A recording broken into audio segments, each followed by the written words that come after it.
So, time to cover Gen 5, arguably one of the more controversial generations among the series.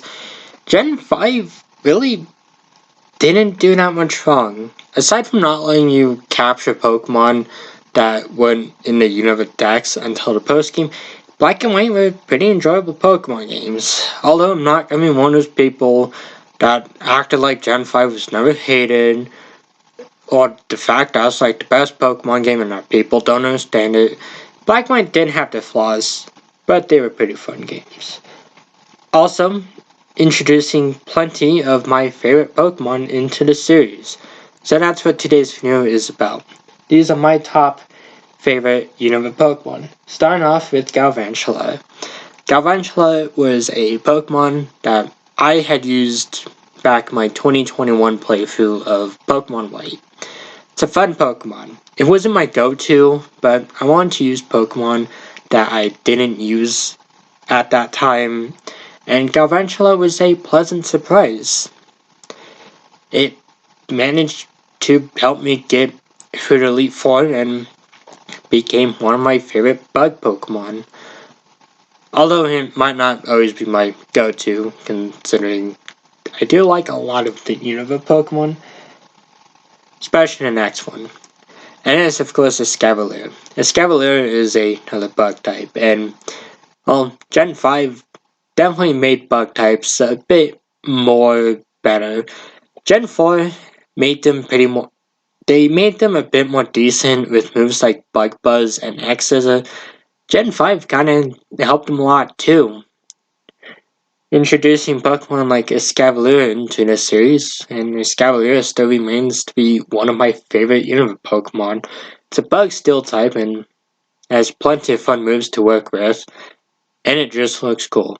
And is a lot better than its, I guess, rival Pokemon, Shelter. Well, no, Solgar. And of course, up next is, of course, Simisear.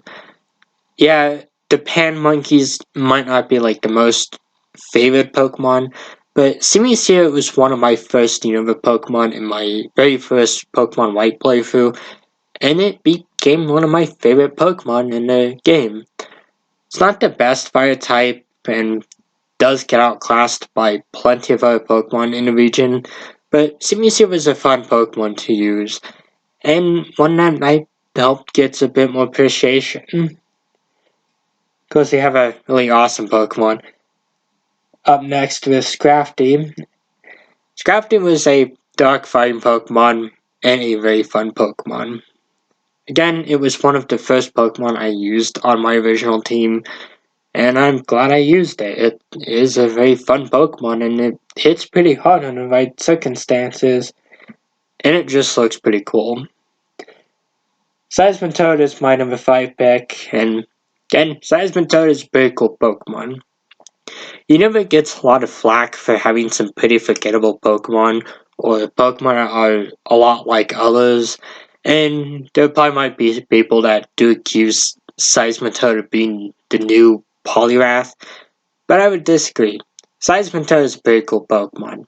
It has tons of cool moves, and sure, even though it's weak to, well, grass, well, a 4 times weakness to it, it is still a pretty cool Pokemon, and one that I'm sad that I didn't use a lot earlier, as the first one I had was, I want to say, in my first my first Black playthrough.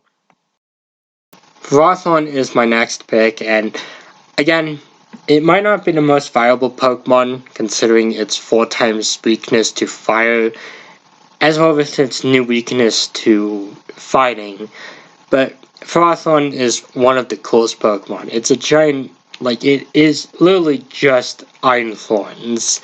That's pretty much it, and it is so cool.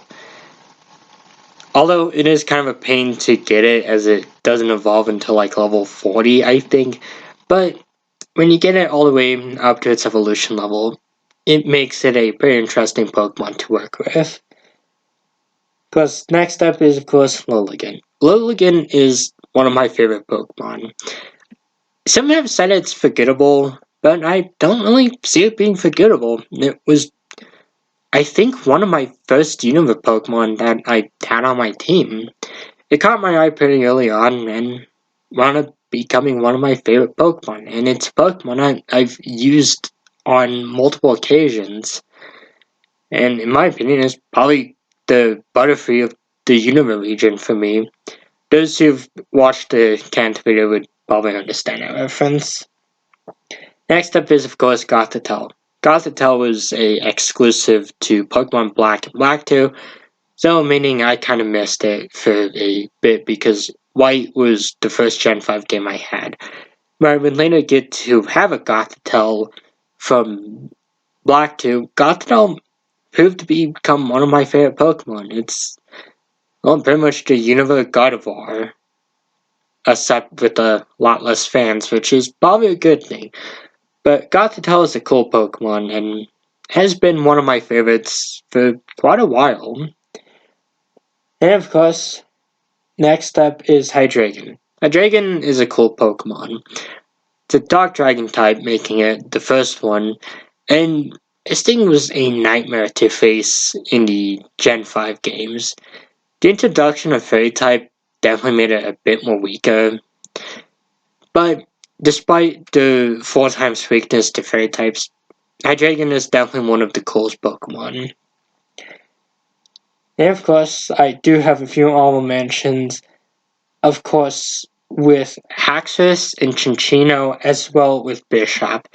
Now, I know Bishop is technically breaking the rule I set for the first video, but these videos were being planned out months before Scarlet and Violet even did come out. And for those who've played, well, Scarlet and Violet did get a new evolution to Bishop, and I have not used King Gambit yet, but I did not want to leave Bishop out of this list, hence why it's an honorable mention. These 3 Pokemon are pretty fun to use. I've enjoyed using them, and I hope to use them a bit more in the future. And I'm also looking forward to King Gambit. Onwards to number 1, Chandelure. Chandelure is a cool Pokemon. It's a giant ghost chandelier, and it learns some pretty cool moves. A lot of people might complain that it is a inanimate object Pokemon, but who cares? It's a giant floating chandelier that uses fire. That's cool enough. These are, of course, my favorite Unova Pokemon. I am sure I will probably have more favorites in the future, but these are ones that I enjoy using a lot. I'll, of course, be covering the Kalos region next, so stay tuned for that one. So until then, goodbye.